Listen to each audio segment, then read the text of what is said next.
G'day YouTube, my name's Lance. Welcome to Bundy Bear's Shed. Well, the weather report, 14 to 27 and sunny. And look, the days are just lovely. Yeah, the mornings there's a little bit of dew on everything, and yeah, that just dries out nice and quickly and you have a beautiful sunny day. Of the morning now, it's a little bit after 6 in the morning now, and there's no breeze, it's quite still. A little bit humid through the day, a little bit, but of an afternoon a nice breeze comes through, and yeah, look, it's not hard to put up with at all. So yeah, it's sort of the favourite time of year when you know, in summer here we get really hot sometimes, and you struggle, you know, high 30s, 40, and you have struggle. You do struggle to keep a clear mind and keep enthused. But anyway, that's just how it works in here. What a week, holy dooly. We got back from the Kangaroo rally last weekend, and I got 2 videos out last week, one for the stew and one for the rally. There's a little bit more of the Kangaroo stuff coming. I just didn't have time to get to it. We had my nephew Dave, or nephew on Jude's side, Dave and his family, they rang on Wednesday, I think it was, and said they were coming up for the weekend. Could they park the caravan at home here and spend some time with us and meet young Freya? And so we said, yeah, sure. There's always a place for a caravan at our place. So any of you who's travelling through, yeah, we're just running the bloody. There's a power lead up the back here, and there's one up the front, and we hook up to the power and sit and drink beer and tell lies and things like that. And so, yeah, look, Dave and his family, Dave, Belinda, and the kids came up, and so yeah, Friday. I come home from work Friday arvo to try and get organised and get a bit of stuff done for the morning, and yeah, I haven't got too much bloody done. One thing with Dave and his family, they sleep in of a morning, so if I get up here at 6 o'clock, I'll have a couple of hours before they get going. So they're still here today, but we're having a yarn, and I said, look, today I really need to get to the shed and do a bit of filming and a bit of work done, and which suits them fine because they're actually going to the rum distillery today, and you know, the Bundy Bear rum distillery, that's worth a trip, and Kalki Moon distillery, and they're going to play Terry Tourist a little bit. And we were telling him yesterday about Elliot Heads down here, and Elliot Heads is a lovely place if you're near Bundy. There's a lovely caravan park just near the surf. You've just got to walk like across the road. There's a kids play area, and they have young kids, and yeah, nice coffee shop up on the hill, and it's a nice little place for rest, beautiful amenities and things like that. So Elliot Heads is worth a look. But so yeah, Saturday I got a little bit done. Through the week, the new laser turned up, the Auteur laser. It's a diode laser, and I've been playing with that, trying to just get a feel for it and things like that. So part of the deal with that is I'll do a review this week sometime. I'll come home early and I'll try and film what I use it for. There's a few parameters they want me to cover, and like doing a picture at 20,000 millimeters a second. That's 20 meters. That's pretty fast. But look, it's all right to have these things doing that, but it's not what I want one for, and I think I'll just do what I'd like to do with it. They don't want an unboxing, and usually you get something given to you, a review, and they just leave it up to you. But this one now, there's things they don't want an unboxing, and they don't want this, and they do want that, which is I don't know, it's fine. I've looked at a few other reviews on it, and a lot of people cover a lot of stuff, but I just do it different. You know, I'm a tractor bloke. I don't particularly want to cut out big, you know, big photos of things on timber for people. Yeah, I want to cut gaskets. Put a dog. I've done a tag on an aluminium tag for Sansa with my phone number on it in case she gets a bit scared and goes running around in a storm or something. But she doesn't care about storms. old Kelly dog used to shiver away. But I've got some cork up there. I'm going to do that, but they say, yeah, they'd like me to do a heap of different products and put the settings and all that sort of thing, and that it has Wi-Fi. Well, Wi-Fi, I can get Wi-Fi up the shed here from home, and it's 230 metres away, which is like 230 yards, I suppose, give or take. And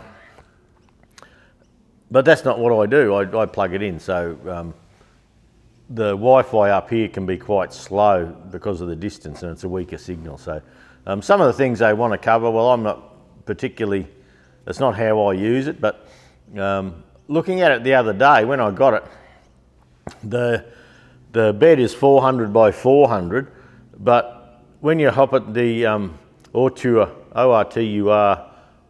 website, they have an extension kit for it. So you can put 850 millimetre sides on it with the longer belts, and away you go. Well, that's just what I've been looking for. As a roll of gasket paper is 520 millimetres wide normally, so I can put that in and bring it through 400 millimetres at a time and cut gaskets out quickly. So doing runs of gaskets for the water pump housings and things like that we have to do, I can do one at a time, or I can just do them in batches, and batches for the axle housing gaskets that's what I've been looking to do, and that's the only reason I bothered with doing this review, so I could actually work out if the diode laser did a better job than the current CO2 laser that I have, because you can actually buy a larger surface area CO2 laser, but yeah, I probably don't need it. So anyway, look, I've been playing with this thing. It's got air assist built in. It's a tricky little thing. It's good. I'm enjoying it. And yeah, you can put air assist, and it does clean cuts. And I can run it around the gaskets at about 20 millimetres a second. There's no burnt edge that I used to get. Yeah, I'm really pleased with that. So I've got some cork there. I'm going to I might try and replicate, you know, the TED 20 cork in behind the fuel tap. Not that, like, I'm not going to make them. It's just see if I can. And yeah, just little things like that we're going to try and play with. So I have to do that this week. The agreement is by next weekend I have a video to them. So I have to put that forward. This last week though, holy shit, what a week. With Dave and Belinda coming and the kids, and Tim and Ellie came over for dinner Friday night, and the kids, and had a catch up and drunk some beers and carried on. Then Saturday I come up here early and played with that, but then yeah, we went up to the house and just spent time with them and drank red wine, and I think I'd look at 3 bottles for the afternoon, and plus that's not counting the Great Northern Super Crisps we had up the shed here before. So anyway, had a few snorts, and we come up with this plan that we hadn't taken the boat out for a while. So and Jude's always been rattling me chain a little bit. She says, you know, we need to take the boat out with the kids. Come on. And I'm always busy. I said, all right, we got bloody people everywhere. Let's do it. So we got the boat out and given them a wash and test run. And so we spent yesterday at the river down at Riverview. And we like it down there because there's a park and a picnic area, and there's swings and all for the kids, and amenities and things like that. So it's quite comfy. So yeah, Tim and Ellie and the kids come down, and you know, Freya, Arrow and Airy, and then Jackson, Kaya, and yeah, so there was a whole group of us there, and so we went fishing. But Dave and I got there before the others, and yeah, we caught a couple of nice little brim so big, and Dave caught a finger mark, and it was just beautiful there early in the morning. And early in the morning was 8 o'clock, like we should have been there at 4 in the morning. But anyway, we'd had too many bloody sippies the night before to be too early. So I remember waking up at 4 o'clock and thinking, oh geez, I hope I can have another hour or two. So anyway, Judy says to me, she says, you better be careful driving with the boat today. And I says, why is that? And she says, I can smell that red wine on you. I said, oh shit, can you? So Big clean up, but anyway, it was fun, and yeah, it was just a good bit of fun to catch up and do that. So, but yeah, so Dave and Belinda, they're doing the Terry Tourist thing today. I'm going to get a few hours up in the shed here, and we'll go from there if we can. Now, last week I showed you this little chamfer machine that I bought off eBay, and there's a YouTube channel in Australia, Cam at Battler. Cam messaged me and he said, he said, I got one of those, and he does these survey instruments, and what he did, and it's something I never thought of, but Cam obviously did, is he's made a disc for here, so you can actually run a piece of something past it as a router table. And he's made a little wooden bracket to hold it in the vise, and away you go. And I think he's working on another bracket, but then yeah, it just holds it on, and away you go. So go and have a look at Cam's YouTube page.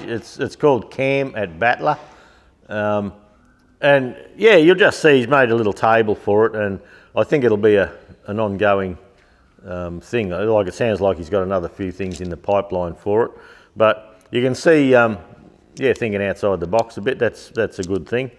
Yeah, so do that. Go and have a look at Cam. I got the Farmall H Carby apart last week. I am waiting on parts for that just at the moment, and I haven't done anything on the Kubota front end loader tractor. I just haven't had time. And Martin, the owner, come and saw me yesterday arvo because we hadn't had a proper yarn about it, and he said, look, he said, that thing's been in my shed for years. He said, I think my brother pulled it apart to have a bit of a look and perhaps to get it going himself. I'm not sure. We didn't go into that. And he said, look, if it's good. If it's good enough to mow 5 acres of that, go ahead with it, and we'll get it going. But he says, if it's rubbish, it's rubbish, and we just won't bother spending the money on it. So I've got to evaluate that, and I told him I'd get back to him on that. Last Thursday, we had a public holiday Thursday, and the club, now I'm in a vintage machinery club in Bundy here that me and a couple of my friends started in my shed, actually, quite a few years back now, called Rum City Vintage Machinery.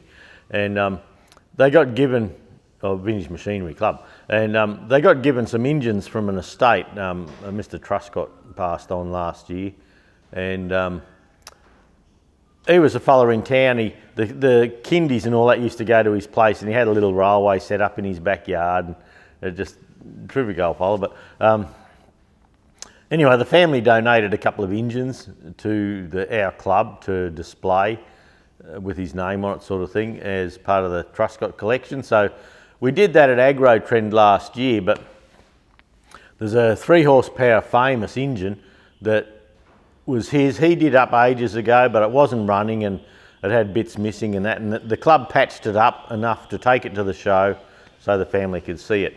So they put out a call via email to the members that, and I was telling you this last week, I'm pretty sure, about the working bees. So I've agreed to do this engine up in my shed as a contribution to the club. Yeah, because I'm a busy bloke and work, and I just can't take every Tuesday morning off and go and help them with their working bees and that. So on Thursday, yeah, Neville, president, and Tony McGarry, they rolled in, and I had the old gantry that I had, that I was trying to get rid of, the old yellow gantry. They took that, which is good, and I got them some old wheels I had out the back and some things to help with their projects, and they dropped this famous engine off. So I'll be starting on that and just poking along with it, and I've got until April, May next year, so I've got a bit of time, but you know those jobs, if you just let them sit, they get nowhere fast. So the water pump, on the top of the water pump, it had a little outlet, and that's what's left of it. But they're a neat little system, but there was a rod made up for the water pump, and it's like a plunger pump in here, and it just has a couple of brass check valves, like a fuel lift pump, and they just lift up and hold the water in. And there's a little handle on the side, then a little handle comes in the side, and for the climates, you know, where it can frost crack and freeze, you can turn this lever and that'll lift the valve up and let the water run back. So you don't have water captive in the cylinder. So anyway, that water pump, they had a rod for it and it had no bracket, so they, I think it might have been old Jono or someone had a bracket that they'd had off an old engine that they'd made a different one. So they put the bracket on, put the pump on, but because they didn't have, and they could have come and asked, I suppose, but they didn't know that rod that the old fella had made years ago for this thing was too long.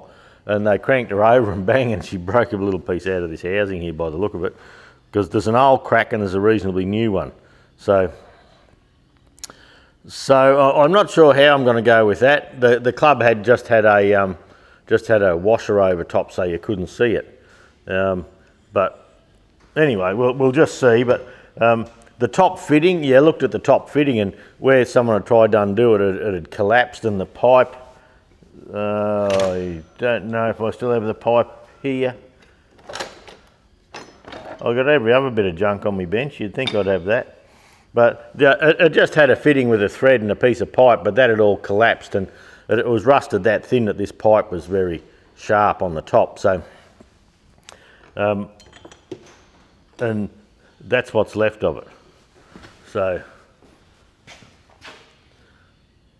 it's a bronze material. So I'm going to return that up out of brass so it can screw into the top there. The bottom one, it has a check valve. It has this check valve sitting on it, and so yeah, once you yeah, it goes that way. Yeah, so it sucks this up off the seat, and then it just sits down there normally. And then when you when the little lever comes on, it just lifts this up off the seat, so gravity can take the water back into the tank. So this isn't too bad, as in a piece, but it's still pretty ratty. So I am thinking of making that up as well, just to have it all nice. And I had a non-Pirelli engine, a 1911 non-Pirelli engine. Oh, this is a 1914 engine. So yeah, that's a bit of turning coming up. I just have to make sure I have a bit of 2 1/4 brass, and yeah, it's got a thread, it's got a hex up here, and the one for the top valve, it's got a couple of fingers sticking up as a cage. So when the pump pushes the valve off the seat, it it remains open. The valve just comes up and sits there. So when the lever comes, it lifts that other seat off, and at the same time it lifts this off the seat, so the water's got a clear run home. So that's coming up in the machining. That's I'm looking forward to that. Yeah, it's funny, and I suppose you fellas will understand. You get some jobs and you see one little item of it and it really spins your wheels. You think, God, I can't wait to do that. So that'll be early. I've got to pop the head off. It's got now the exhaust on the engine's not the right one. It looks the right one, but it's not. It's a 2-horse one. So I think I have a good 3-horse one here. And if I have, I'll change it for them to get it correct. We'll see. Because yeah, the pipe fitting comes out, and I think it's supposed to be 1 1/4. But they've dropped it, got a reducer and dropped it back to 1 inch to fit the muffler that was with it, but it's not the right muffler. But they have a 3-horse non-Pirelli that they got given as well, which is coming to my shed after this one, and I think that's a muffler off the non-Pirelli. But anyway, we'll see. So we're going to just pop the head off and just check this engine over, clean the crankcase out, adjust the shims on the bottom end. I'll maybe give it a hone, pop some rings in if it needs it. So yeah, that'll just be an interesting little job, and I'm going to sandblast it all, because the old fella, he'd painted it, but like a lot of old restorations, he'd painted over paint and things like that. So we can do a lot nicer job of this engine for him. So that's just while I'm doing nothing. So yeah, never a dull moment here, I tell you. The Ford 2000 that was out the front, Ian Bidgood's, Biddies, I started on it the other day, and those who follow on Instagram and Facebook on Bundy Bear's Shed, they'll see the drama that I had with that. Now, it was just one of those bloody jobs. You start it, and every time you undo something, the job gets worse. So what I did to start with is I undid the inlet manifold was in the way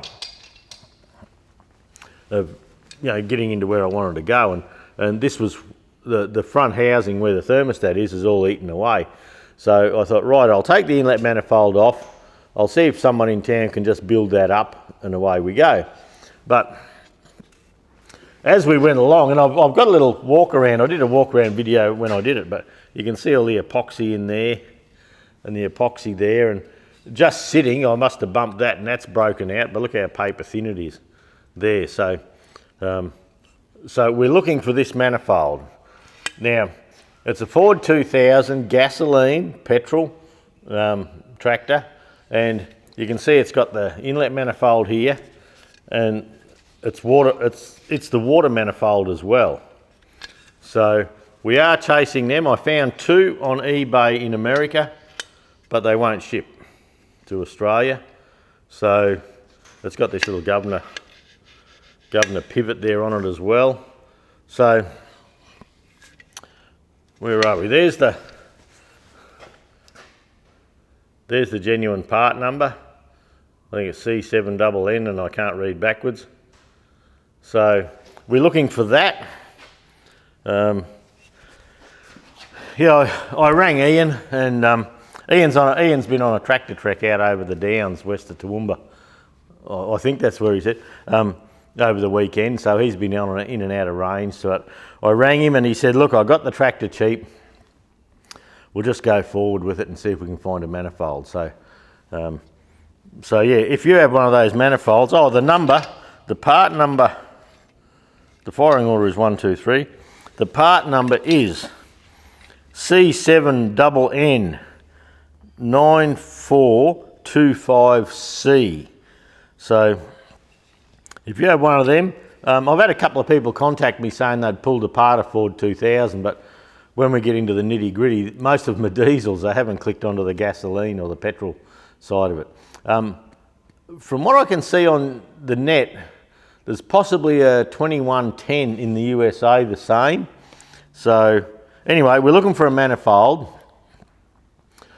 I'm yet to compression test the tractor to see what we have, but I'm going to try and do that today. I was going to try and do it the other day, but the wheels fell off. I thought I've got spark plugs, and the vacuum advance on the distributor's seized, but I've got a new distributor cap. I've got plugs, points, all that sort of stuff for an electrical tune-up.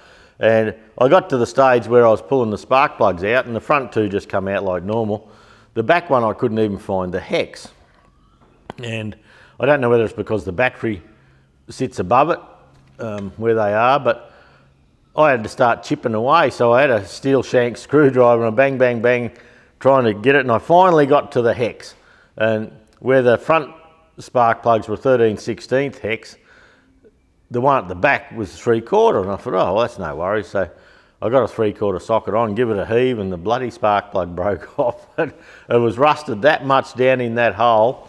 So I spent the next while chip with a little hammer and CRC penetrate. I used that around there, then I'd let it soak, then I'd chip and blow it all out so I didn't get too much down the bore of the hole, and it took some getting out. But anyway, in the end, I used the spline easy out from Rigid Tools, and once I was down there with the chisel and all that, and the centre broke out altogether, I got a punch in, and I punched around, and a big punch, and tried to jar it and free it up, and I kept onto that CRC penetrate. I rate that stuff. I reckon she's pretty good gear, and I don't know if it helped with this particular one, but it certainly wasn't short of it at the time. And I finally got that spark plug out, so I got that out, done, and then by then Dave and Belinda were awake, and they were up here buggering around, and so I didn't get to compression test it. So I'm hoping to compression test that engine today for Biddy, just to let him know what he's got, what it's like. Yeah, hopefully it's all right for him, and we'll pop a bit of oil down and whiz him over a few times, you know, flush any rubbish out or anything like that. So we'll just see. But yeah, he wants to go ahead with it, because sometimes these manifolds and things like that, you can get things that are a deal breaker with a tractor sometimes, and he told me what he paid for it, and he's not into it for very much money at all. So yeah, you could sell the back wheels and make your money back. So anyway, but look, it's a lovely little tractor. I'd hate to see it wrecked or anything, but hopefully we can get it going. I pulled the tappet cover off before we've turned it over to make sure there's no stuck valves, and I'll oil them up a little bit, but there's quite a bit of rust under there. So I know he got the tractor cheap, but the bloke that sold it to him, I think he knew a few things he didn't tell him, but it doesn't matter. We'll get that going. The 65 here, I just cannot get, I've got to stop helping people. I just can't get a spanner on the damn thing at the moment. So we'll get there. Yeah, I don't know when, but we'll get there, and we'll go from there. So look, I'll give you a bit of a look at this famous engine. I did a walk around Biddy's tractor the other day when I was working on it. I just kept the camera handy, and as a little bit of something happened, I took a little bit of footage of it. And so there's that coming at the end of this video. I'll do a quick walk around the famous engine, the 3 horsepower famous, and give you a quick look at that. And yeah, look, that's about it for this week. I need to, well, today I really want to compression test that tractor for Biddy. I may film that if I can get my ducks in a row and see how we go. It'll be interesting to see. I haven't turned the engine over by hand a few full turns with the tappet cover off yet to have a look what's there. I'm going to get the air nozzle in and just blow all in with spark plug holes, make sure there's no carbon and all that, then try and turn the engine over by hand, and then we'll get a battery and hook up and see if the starter motor works. But I see Steiner has a starter if we need one, but the gas tractor must have been reasonably popular. Oh, well, there's a few over in America anyway, in the USA. A fellow was telling me there was some in England too, so my camera just timed out. The bloody thing. With a GoPro, you can take an hour's footage and it just knocks it into, I think it's 2 or 3 gig sections, and you just bring them in as you go. You can just keep filming. But with my camera here, I've gone through all the settings and that, and I'm allowed about 27 minutes or something like that. So I've got to just turn it off, stop recording, start recording, and you've got another 27 minutes, but it won't just keep rolling and put them all together. So, but anyway, look, that's enough bull for the day. Enough rambling on. I'll go handheld. I will take you and show you the famous engine, and I'll try and get the footage of the compression test on the 2000 this morning, if I can, and then I'll have to put a bit more time into that CNC router just to fulfill my obligations with that, and then I can use it for how I like, because it's going to be over there in the pallet racking next to the CNC router. There's no chance of Wi-Fi working there, so it's just going to be plugged in. So anyway, we'll see. I do have some new stuff from Hare and Forbes coming. Hopefully that'll be there for next week, next show. And all that is, it's a thicknesser for some of the boards I want to use with the CNC router, and it's an air system, to suck up all the sawdust and the fumes from the CNC and all that. So we're going to set that up just to be sensible, so we're not breathing rubbish in. And so that should be here. I ordered that last week through Hare and Forbes, so it'll probably be here this week, I suppose. And we'll have to go through setting that up and set up the bay up the back there, just for the CNC router and the laser and things like that, so they've got their own corner. They don't make a mess up here where I want to rebuild engines and things like that. So, all right, hang on a sec. I'll go handheld and we'll have a quick look at this little famous engine. And there you go. They're a nice looking engine. I've got the sides of the ute. Everything's in the road there. But yeah, they're a nice looking engine. It's on a good cart, on a steering axle cart, and that it sucks water through the water pump up this fella. The water pump sits on that homemade bracket. I have been looking for that bracket to put a genuine one on, but yeah, I can't find one. A couple of like John and Tom over in the USA, I've been looking at their sites and they don't have anything. It's got the crank handle with it, but yeah, nice engine. Very basic, like you can rebuild them with your eyes shut. It's got a couple little bits missing, I noticed. There's the adapter for the pipe, so yeah, it should be this bigger thread all the way, so that's not the correct muffler. And they do have a little stand comes up the top here, and on the atmospheric inlet valve here, it actually holds that from chattering while it's going through its process. And I can't even feel, there should be a little thread there with a bolt and a little lever, so I'll just make sure it has it. I suppose it has it. The other ones have it. But there you go. I'll see if I can come back far enough to get it all in one frame.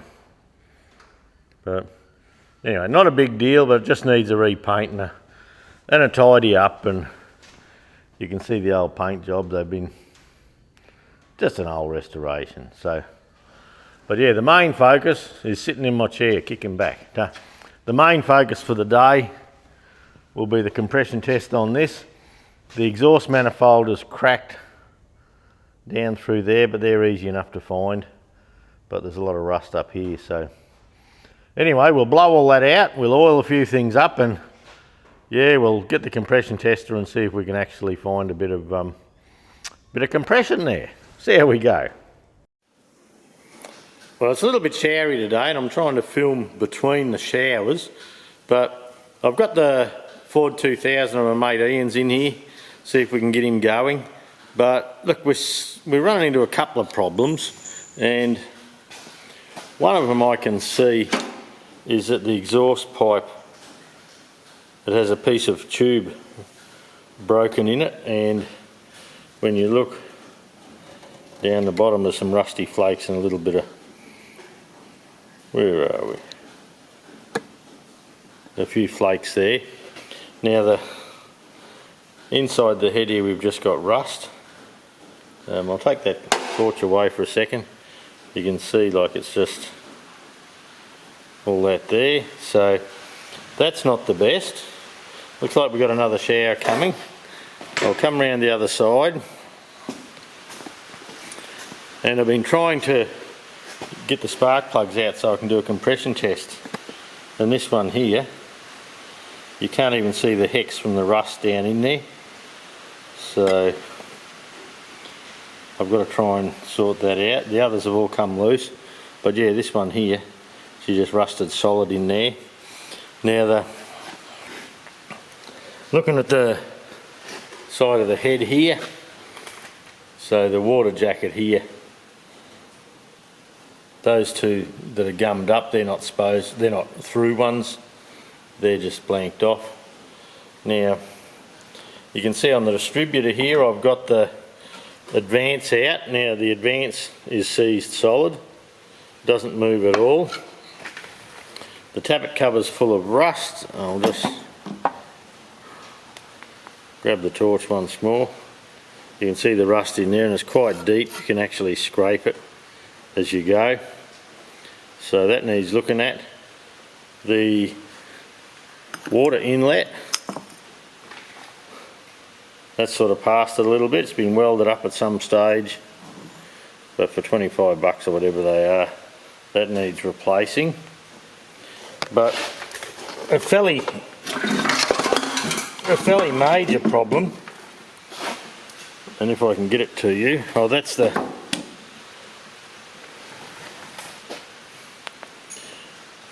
little fitting, this fella, that goes to the, see if I can get that to stay put there somewhere.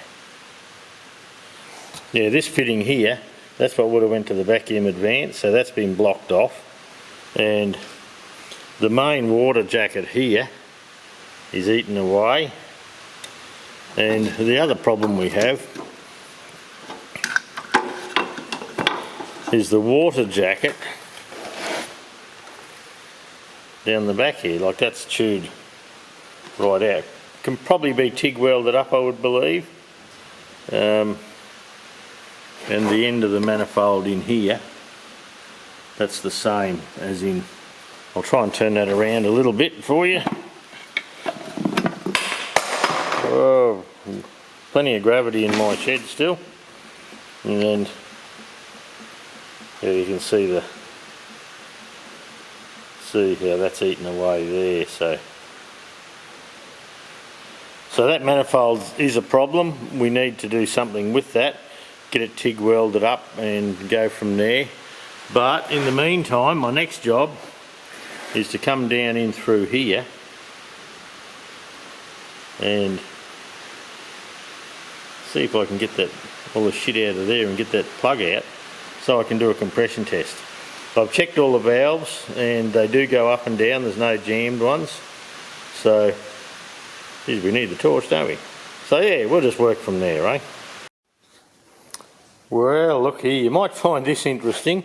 Now on this inlet manifold, it's an inlet manifold combined with a water manifold. It's not quite eaten through yet, but this here is all epoxy. Someone's epoxied all that up, and down the other end I was cleaning it up and the back corner just fell out. There's no meat there, and that's been all epoxied up in the past. Now when we tip him over, stay up there, you can see where it's eaten through here, and that's where the epoxies come through. I don't know about this end here, it may have just been all eaten away. But if you know where there's one of these that they'll ship to Australia, C7NN 9425C. They were used on a Ford 2000 gas, LP gas, and I see on the net on a 2110 Ford as well. So I think it's best to probably get a new one. There is a chance that someone in town could probably TIG weld this all up for us, build it all up and I can machine it back flat again. There's not an awful lot of meat down the back here though. That's only about 1 millimetre or 2 thick. So yeah, not real sure. I'll talk to him, the bloke that owns it, and yeah, see which way he wants to go. Okay, I'm over at the Ford 2000 petrol tractor. The electrics are all rubbish, so I've just hooked the negative terminal from the bottom of the starter here to a battery, and I'm going to use a jumper lead straight on that terminal to get it to turn over. Now it does turn over, so we're going good. So this is the compression tester. It's just a cheap one. I can't remember if I got it off Sparex or whether I bought this one. It's been quite some time.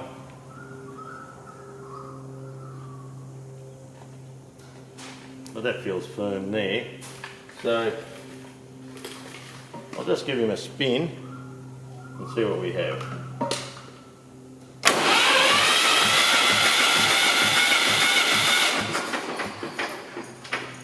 We have about 65 pounds. That's not good. We'd be looking at over 100, 120, 30, something like that. Let's have a look here. But we're going to do wet and dry, so we'll see what difference a bit of oil makes. So we'll go again. Get rid of that.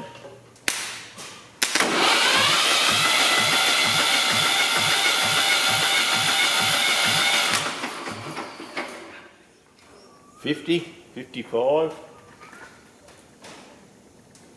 That's not much, is it? And this one here that we had trouble with the spark plug.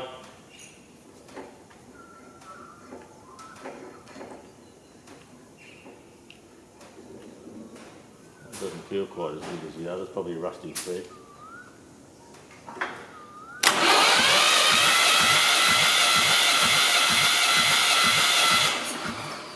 So we're on 65 again.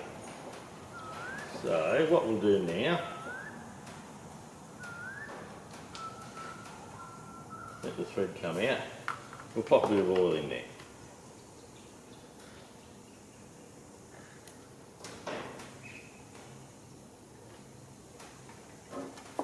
And what we're looking for here is if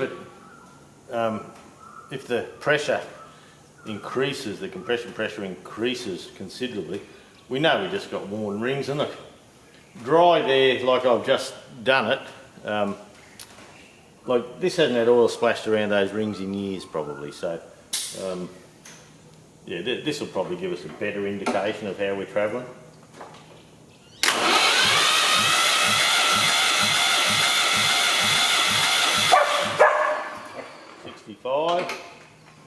And a barking dog.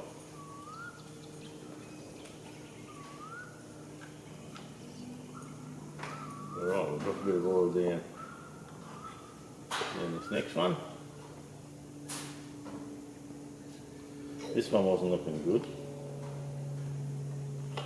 And I did actually drop a bit of oil down through the valves to make sure they were okay, and I've put a bit of oil on the rocker shaft and I've blown all that rust away.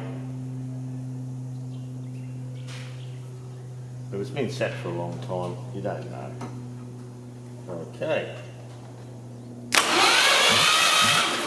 Whoops. I'll just...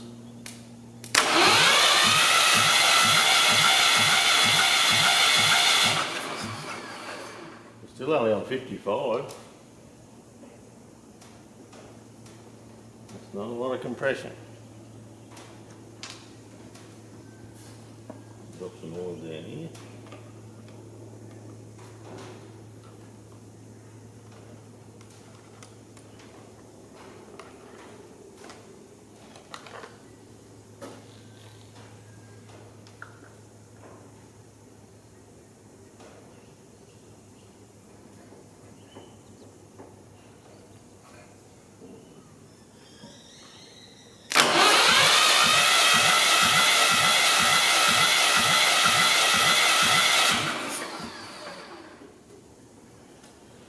Only about 60, 65, I'm not sure, that didn't feel like it sat down properly. We might just try that one again, I think.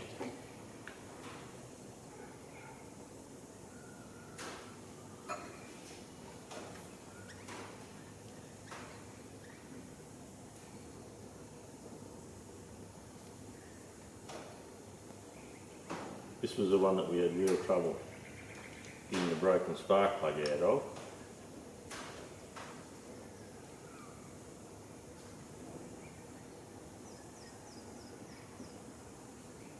There we go, it probably needs a little thread cleaned up there, it's been there for that long.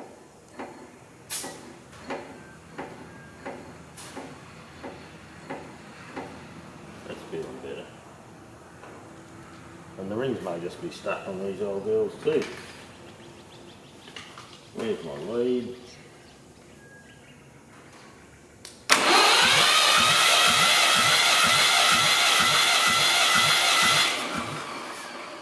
So we're back up to 65, so the oil didn't make any difference at all really. Normally with worn rings, oil will make the difference, but look, what I'm going to do, I'm going to put quite a bit of oil there and I'm going to let it soak down for a little bit, just to make sure.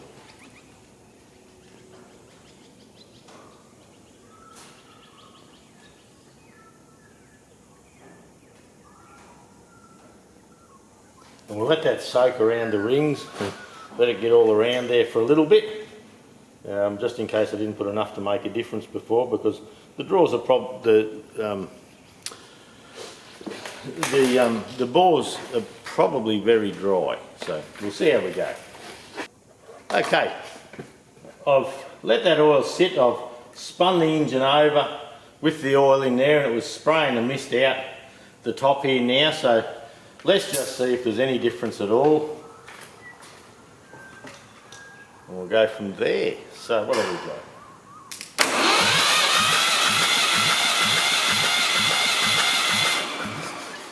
Okay, 90.95. I'll just do that one again.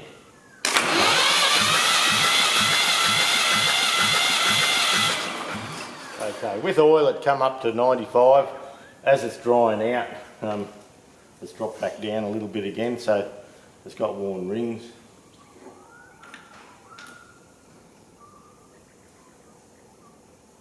Try this fella.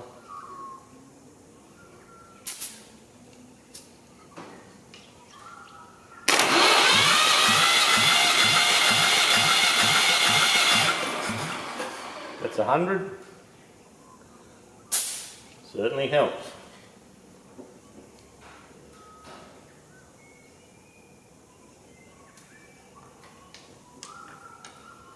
I'm going to try this fella here again with the dicky thread.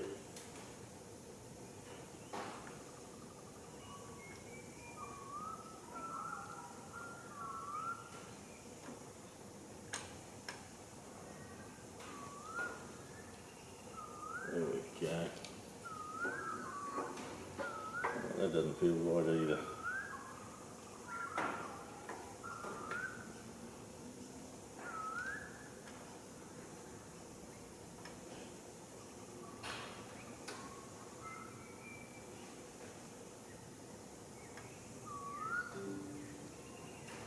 Quite a bit of never sees on this rear spark plug when it goes in.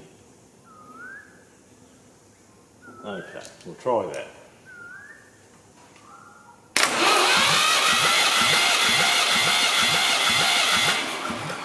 Okay, 120.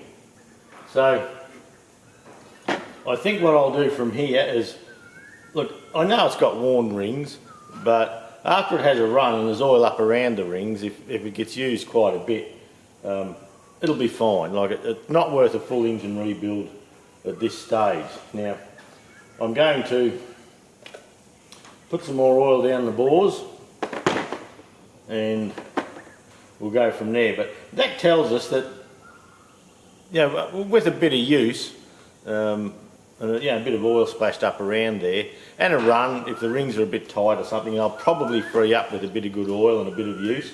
So even though the rings are worn, we can see they're worn, but they were very dry, I'm sure. So I'm going to pop some more oil down there and just let it sit, and we'll go again. Oh, well, no need to compression test again. Like on a petrol engine, anything over 100's good. We might be a little low, but I think that'll come good. I have a feeling that's going to come good. Now, if it's corroded through here because of the dissimilar metals and round there, under the rocker gear on Fords, and I've actually seen Ford engines done up, and they've put them back on, and there's still water leaking into the oil, and they think, oh yeah, I've got a buggered liner. There is 3 Welsh plugs under the rocker gear here. They can eat through. So I think with Biddy's tractor, I'll measure them up, I'll pop the rocker gear off. Now I know that I think I can get this engine running. So if I can find a manifold, I suppose. But now I know that I can probably have enough compression to get the engine running. I might pop the rocker gear off, replace those Welsh plugs, just because of the corrosion here. There's 2 in the side here, I might pop them in as well. And there could be one, yep, there's one down the back here as well. So with all the corrosion in it, if I take them out and I try and get brass or stainless steel Welsh plugs, I think it's worth going ahead with this engine. I think Biddy will get a runner out of it. Hopefully we can find a manifold, but I think in the meantime we'll just do a bit of a tune up and get things ready to go, so when we get the manifold we'll be okay. I'm sure we'll find one somewhere, but the time frame I can't tell.